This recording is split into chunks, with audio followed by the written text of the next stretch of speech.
Bonjour et bienvenue dans une nouvelle vidéo de Code Toujours dans laquelle vous allez apprendre à créer un titre et une en-tête au-dessus du paragraphe. Pour ça, je vais utiliser le logiciel Notepad++ comme d'habitude et en cliquant sur le petit dossier situé en haut à gauche, je vais pouvoir ouvrir ma page, celle que j'ai commencé à coder, pour l'occasion. Alors c'est ce qu'on fera de plus en plus, on ne recommencera jamais notre code à zéro, sauf cas exceptionnel, on rechargera à chaque fois les pages qu'on a commencé à coder pour continuer à les développer. Donc je vais ouvrir le fichier mapage.html et je retrouve donc la balise tout en haut doctype HTML suivie de la balise HTML puis la balise head. À l'intérieur du head, j'ai volontairement laissé la balise title vide, donc on voit la ouvrante et la fermante, et à l'intérieur je vais pouvoir mettre un titre pour ma page. Donc attention, ça c'est bien le nom de la page.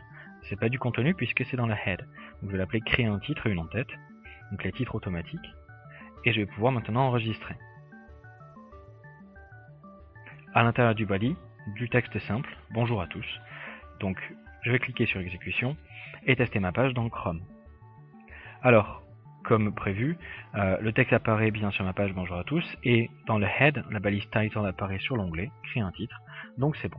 Maintenant, vous voyez, j'étais sur la ligne 8, si j'appuie sur entrée, je passe à la ligne suivante et donc je suis à la ligne 9 et j'écris que dans cette vidéo, nous allons apprendre à créer un titre au-dessus d'un paragraphe. Bon, c'est le principe, puisque je suis sur un traitement texte, a priori je devrais sauter une ligne.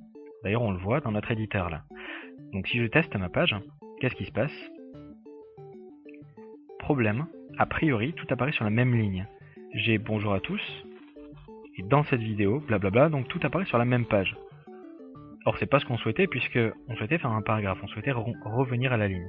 Si je compare d'ailleurs ma fenêtre de code avec la page, vous voyez, dans ma fenêtre de code j'ai 2 lignes alors que sur ma page j'en ai qu'une.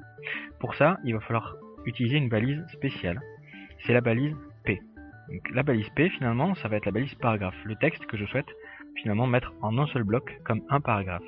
Je vais mettre la balise chevron P chevron des deux côtés, sans oublier la fermante à droite, avec le slash.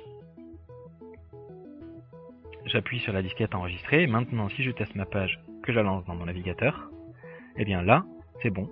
Vous voyez, j'ai le bonjour à tous, et en dessous, dans un paragraphe, donc j'ai eu un seul ligne, et j'ai le texte qui est mis à part dans son propre paragraphe.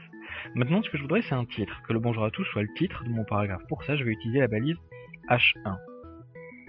Mon titre est en dehors de mon paragraphe, il va le surmonter, et donc la balise H1, évidemment la fermante, j'oublie pas le slash, pareil, regardez donc pour la balise P, paragraphe, sans oublier le slash de la fermante.